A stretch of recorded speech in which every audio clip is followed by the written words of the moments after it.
है ना, तेरे टुकड़ों पे पले गैर की ठोकर पे न डाल, तेरे टुकड़ों पे पले गैर की ठोकर पे न डाल। झिड़कियां खाए कहाँ छोड़ के सदका तेरा, झिड़कियां खाए कहाँ छोड़ के सदका तेरा। जब उन्हीं की खैरात खाते हैं ना तो फिर दम भी रखते हैं, कहने का दम भी रखते हैं। सरकार गौसे पाक की महफिल सजाई है, अल्लाह इन भाइयों की उम्रों में बरकत अता फरमाए। मैं तो कहता हूँ यार, हर घर में बगदाद वाले की बातें होनी चाहिए, हर गली में बगदाद वाले की बातें होनी चाहिए, हर महफिल में बगदाद वाले की बातें होनी चाहिए। तुम नहीं जानते हो, जहां दुनिया साथ छोड़ देती है वहां बगदाद वाला हाथ बढ़ा दिया है ना।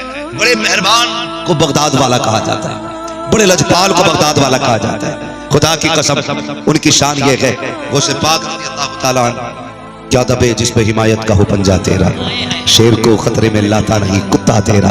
और आला हजरत ने कहा था अलहमा कह रहा है गौस व तीखा तेरा। कुछ लोगों को खुजली हुई, वो कह रहे जी हमारे हजरत जो है ना बड़े पीर साहब से भी बड़े, नाम नहीं लूंगा, अल्लाह करे उन तक मेरी बात पहुंच जाए। किसी से लड़ लेना लेकिन बगदाद वाले से ना लड़ना। ये दुश्मनों से भी, मेरे दुश्मनों को भी मेरा मशवरा है, बगदाद वाले से ना लड़ना, इसलिए कि बगदाद वाले की पावर जानते हो। आला हजरत ने बताई अलहमा कह रहे गौस व तीखा तेरा, मर के भी चैन से सोता नहीं मारा तेरा। जिसे बगदाद वाला पटक देता है कोई उठाने वाला नसीब नहीं होता है। हाँ, वो बात सैयदी सरकार आला हजरत से पूछी गई कि ये जो वाकया लिखा गया है ना कि एक मुरीद था गौसे पाक का, जो अशरफ अली थानवी ने अपनी किताब में लिखा है, तो धोबी था गौसे पाक का, इंतकाल हो गया, कब्र में पहुंचा, फरिश्तों ने पूछा मर रब्बू का, उसने कहा मैं गौसे पाक का धोबी हूं। उससे पूछा माँ दीनू का, उसने कहा गौसे पाक का धोबी हूं। तीसरा सवाल किया मा कुंत तक़ूलु फी हक़्क़ि हाज़ा रजुल, इनके बारे में क्या कहता था। उसने फिर कहा फरिश्तों गौसे पाक का धोबी हूं।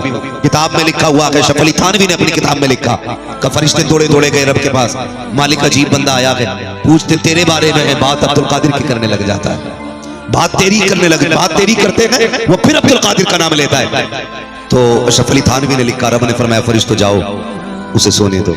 कहा क्यों नहीं समझते, वो जो कह रहा है ना मैं गौसे पाक का धोबी हूं, वो यह बताना चाहता है जो खुदा अब्दुल कादिर का है वही मेरा है, जो दीन अब्दुल कादिर का है वही मेरा है, जो अकीदा रसूल के हवाले से गौसे पाक का है वही मेरा है।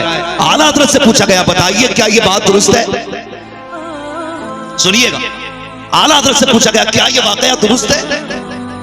तो आला हजरत ने फरमाया इस वाकये की कोई सनद नहीं मिलती, लेकिन आगे क्या फरमाते हाँ रब ने अब्दुल कादिर को यह ताकत अता की थी, अगर चाहे तो ये सब कुछ हो सकता है, अगर चाहे तो सब कुछ हो सकता है। तो फिर घरों में 11वीं मनाया करो, उनके नाम के चर्चे किया करो। वो तो ये कहते मेरी मर्जी के बगैर कोई मेरा नाम भी नहीं ले सकता, मेरा नाम भी मेरी मर्जी के बगैर नहीं ले सकता।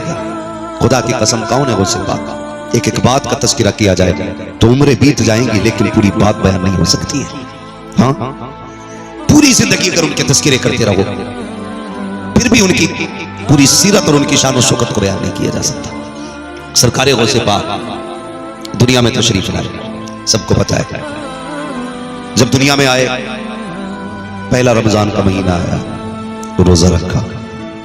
हालत ये थी कि चांद अगर रमजान का पता करना होता ना तो लोग दौड़ के जाया करते थे आपकी अम्मी के पास, का बताइए चांद हुआ है कि नहीं रमजान का। अम्मी कहती मेरे अब्दुल कादिर ने दूध नहीं पिया है, लगता है चांद हो गया है। ये सरकार गौसे पाक है, लोगों को मुर्गे याद है उनके, लेकिन उनका जो जिंदगी भर का इज्तिहाद, जो उनकी जिंदगी भर की इबादत और रियाजत है ना, उस पर तवज्जो कम रहते हैं। पैदा होते ही रोजे रखने शुरू करने वाली जात गौसे पाक की, पैदा होते ही। आज ना बूढ़े हो गए, ऊंट हो गए पूरे पूरे, रमजान के महीने में उस कोने में खड़े होकर खा रहा, उसमें पी लिया, कहते रोजा रख ले, कह रहा बीमार हूं, और पी कह रहा बीड़ी मसाला खा रहा और कह रहा बीमार हूं, रोजा रखने से मर जाएगा और इस बीमार को बीड़ी नुकसान नहीं देगी। धरे अल्लाह से, रमजान का महीना आया करे रोजा रखा करें, यार किसी को मैसर नहीं होता, अल्लाह नसीब से ये रोजों के दिन अता फरमाया करता है। हाँ, रोजों के दिन नसीब से अल्लाह देता है। तो सरकार गौसे पाक मदरजाद वली है, होश संभाला, फरमाते मैं बच्चों के साथ खेला करता था। खेलते हैं कि नहीं बच्चे आज?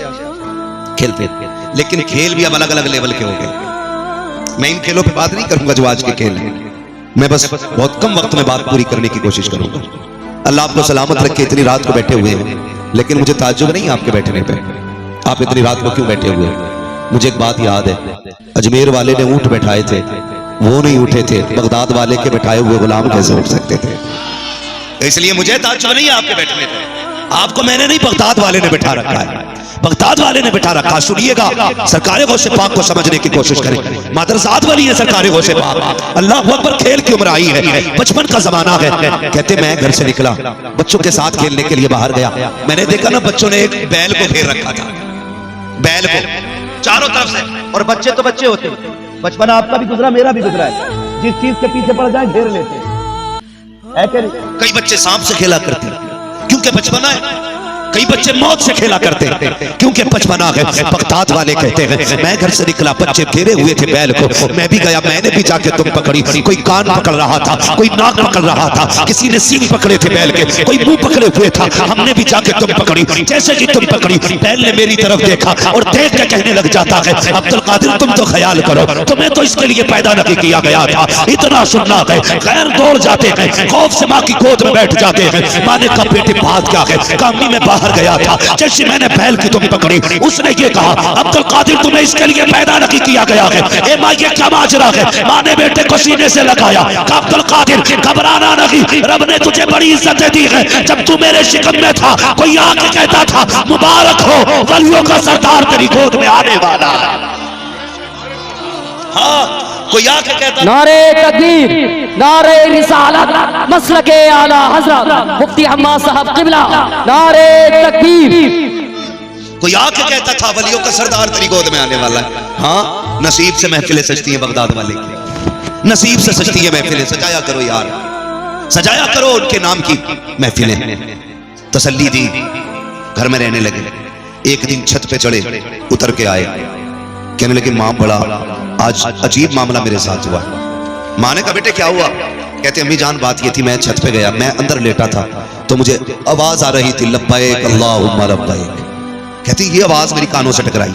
अल्लाह करे ये आवाज सबके कानों से टकराए, खुदा करे सारे ही हरम के मेहमान बने, सारे मीज़ाब रहमत के नीचे खड़े हो, सबके हाथों में ज़मज़म के जाम हो, खुदा करे सब मकाम इब्राहिम तक पहुंचे, सबके कानों से लब्बैक अल्लाहुम्मा लब्बैक की सदाएं टकराएं। नसीब की बात है। कहते अम्मी मैं कमरे में था, आवाज आई लब्बैक अल्लाहुम्मा लब्बैक ला शरीक लक।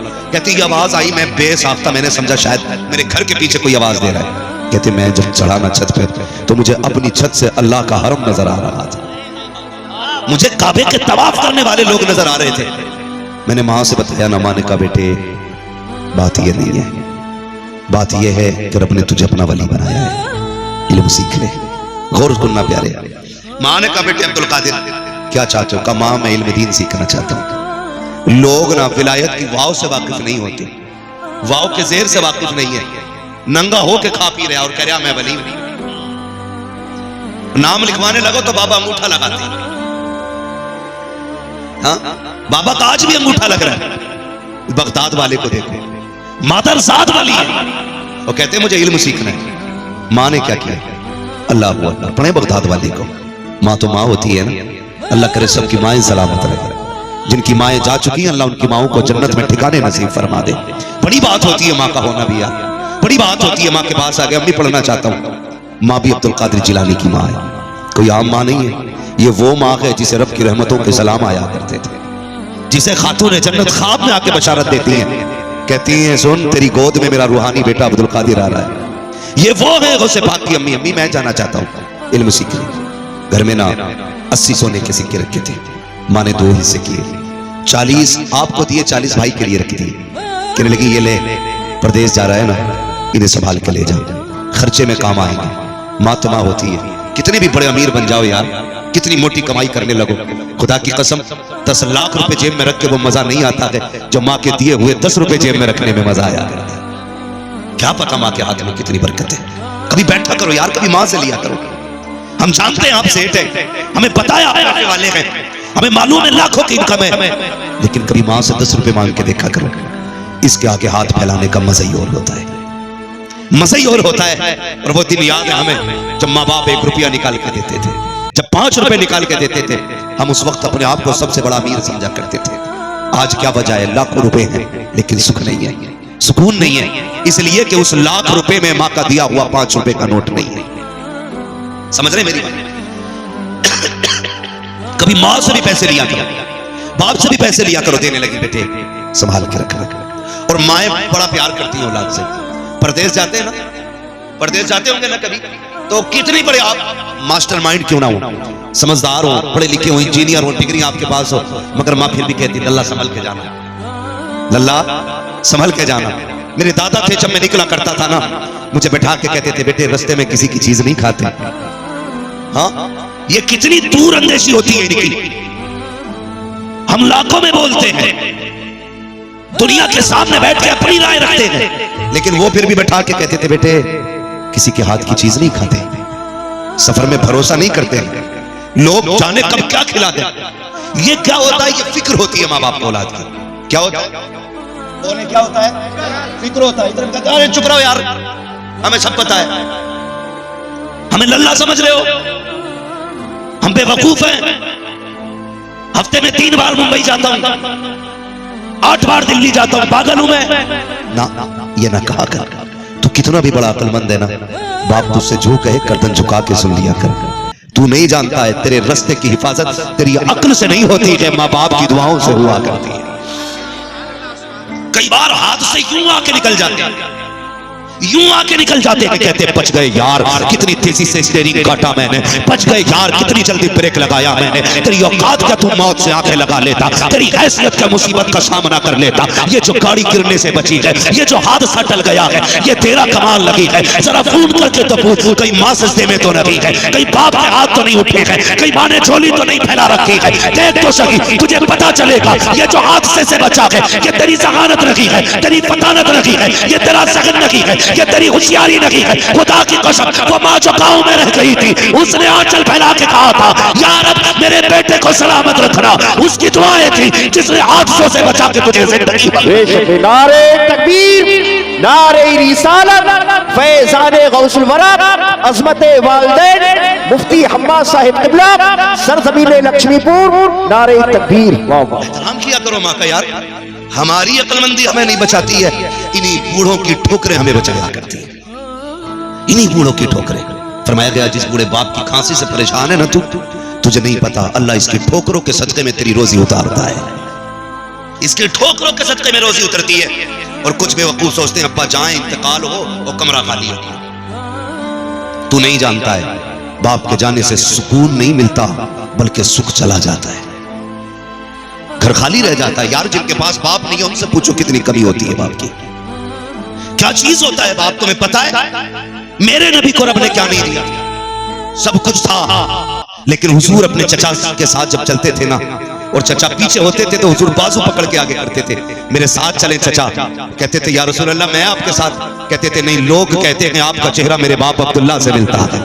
जब आप पीछे चलते हो तो लगता है मेरा बाप पीछे चल रहा है। और तुम्हें खुदा का वास्ता बाप की खांसी से परेशान ना हुआ करो, इसके वजूद को बोझ ना समझा करो। तुम नहीं जानते हो इसकी खांसी में बरकत होती है, इसके ठोकरों में रहमत होती है। तुझे क्या पता बाप क्या होता है? जाओ जिनके बाप बचपन में चले जाते हैं उनसे पूछो जिंदगी कितनी मुश्किल होती है, जवानी कितने दिनों के बाद आया करती है। जब बाप होता है पता नहीं चलता है यार कब जवान हो गए हैं। खुदा की कसम बाप का हाथ कंधे पे होता है, मार्केट में जिस चीज पे हाथ रख देते हो वो तुम्हारी हो जाती है, जिस फल पे हाथ रख देते हो वो तुम्हारा हो जाता है। छुट्टी के दिन जहां मर्जी चाहते हो वो तुम्हारा टूर बन जाता है, क्योंकि कंधे पे हाथ रखने वाला बाप है। पूछ जरा उनसे जाकर के जो यतीम है सर पे बाप नहीं है, उनका भी जी चाहता है कि हम भी पिज्जा बर्गर खाएं, लेकिन याद आता है बाप नहीं है। हसरतें रुक जाया करती हैं, वो भी चाहते हैं संडे संडे घूमने जाएं, लेकिन बाप नहीं होता है तो हसरतें दम तोड़ जाया करती हैं। यार बाप से बाप नहीं होता है, बल्कि औलाद के लिए एक मजबूत दरख्त होता है बाप, और ऐसा दरख्त जब मुसीबतों की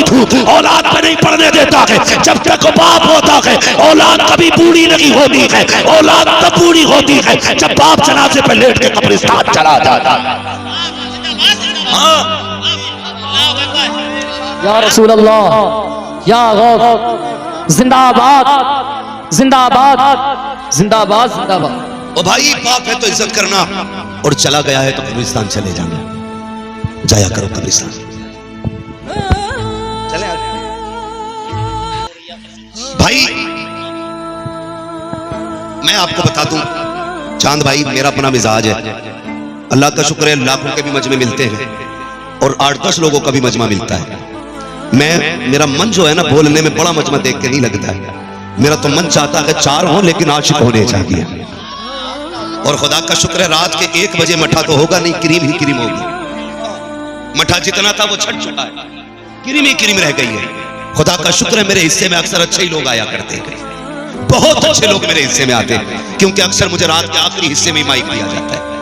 लेकिन कोई मसला नहीं है, अल्लाह आपको सलामत रखे, खुदा अहले सुन्नत को आबाद रखे, मोहम्मद का मीलाद होता रहे, है ना। हुजूर की बातें होती रहेंगी। बस सुने मेरी बात, जो है ना आप लोगों की, बगदाद वाले की बातें सुने। मुश्किल हो जाती है जिंदगी बाप के बगैर, बहुत मुश्किल। ये भी एक अलमिया है कि जब बाप चला जाता है ना तब बंदा आके कहता आज मुझे बाप की बात सुनाओ, है ना।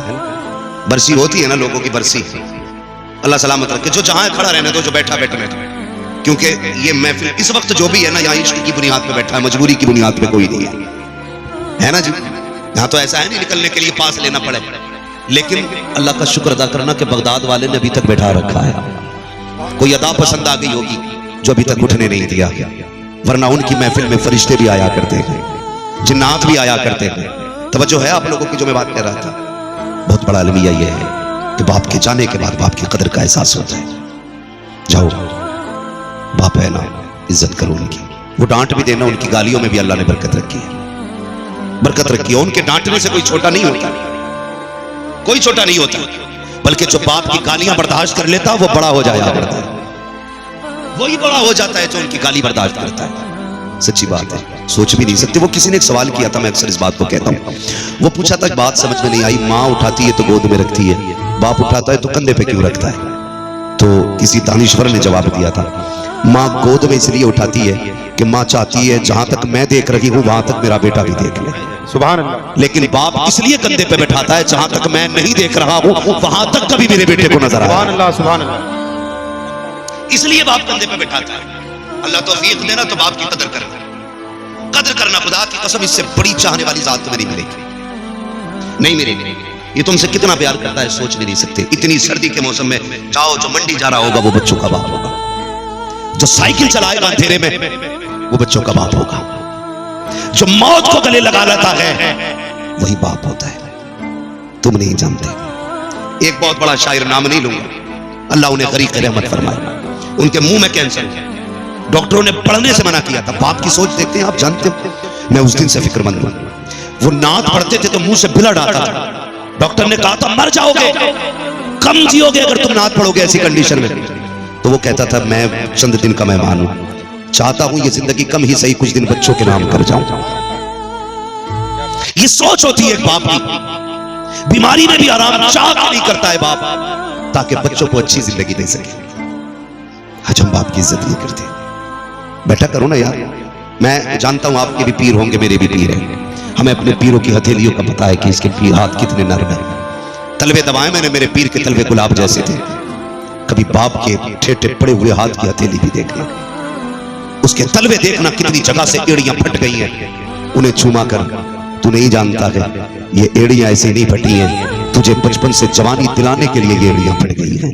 इसके भी हाथ गुलाब जैसे होते अगर इसने तेरे लिए मजदूरी नहीं की होती। इसके हाथ भी नर्म होते अगर इसने तेरे लिए ओवर टाइम ड्यूटी न की होती। इसके हाथों में ठेठे क्यों हैं? वक्त से पहले तेरे स्कूल की फीस देनी थी, टाइम से पहले तेरे कपड़े बनने थे, वक्त से पहले तेरी ड्रेस तैयार होनी थी। इसने ओवर टाइम ड्यूटी की है तो इसकी वजह से हाथों में छाले पड़ गए। और यार मैं तुमसे बच्चों कह के जाऊंगा, बाप अगर मजदूर है ना तो फख्र से कहा करो मेरा बाप मजदूर है। फख्र से कहा करो मेरा बाप मजदूर है। मेरे पास एक फोन आया था, तुम्हारे अब्बा को समझाइए। मैंने कहा क्यों? कहने लगे रक्षा चलाते हैं जिसकी वजह से रिश्ते में दिक्कत आ रही है। मैंने कहा तो क्या हुआ? कहने लगे रक्षा चलाते हैं, लोग कहते हैं यार बड़े घटिया लोग हैं, रक्षा चलता है। मैंने डांटा, मैंने कहा सुन, उन कमीनों से भी कह देना जो रक्षा चलाने को घटिया कहते हैं। और तुम भी कान खोल के सुन लो, जब शाम को बाप रक्षा चला के थक के आए ना, उसके कदमों में बैठ के तलवे चूमना, कहना अब्बा तेरा एहसान है, तूने मेहनत करके पसीना बहा के लुकमे खिलाए हैं, किसी का हक मार के हमें हराम के लुकमे नहीं खिलाए। सुभान अल्लाह, सुभान अल्लाह। बड़ी बात यह होती है कि बाप हलाल के लुकमे खिला रहा है, रक्षा चला रहा है। यार किसी का खून तो नहीं बहा के लाया, किसी की जमीन तो मार के नहीं लाया ना, मजदूरी कर रहा है। और मेरे नबी ने फरमाया था अल कासिब हबीबुल्लाह, जो मेहनत और मशक्कत करेगा कयामत के दिन अल्लाह उसे अपने हबीबों की जमात में खड़ा करेगा।